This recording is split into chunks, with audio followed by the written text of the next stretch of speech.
আমাদের বেগুনটাল বাজার থেকে টাঙ্গাইল যাওয়ার রাস্তাটি একসময় অনেক ভালোই ছিল। তো বর্তমানে রাস্তাটি কিছু কিছু জায়গায় ভাঙচুর দেখা যাচ্ছে। তো সবচেয়ে বেশি রাস্তার খারাপ অবস্থা হচ্ছে এই সামনের দিকে দেখতে পাচ্ছেন, খুবই খারাপ অবস্থা।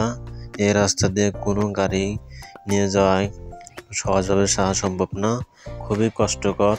তো আমি অটো রিক্সা এখানে যাচ্ছি। তো গাড়িতে বসে থাকাই কষ্ট, পড়ে যাওয়ার ভয় থাকে। খুবই কষ্টদায়ক এই রাস্তাটি। রাস্তাতে যে কোনো গাড়ি যাওয়া প্রায় অসম্ভব হয়ে পড়ছে।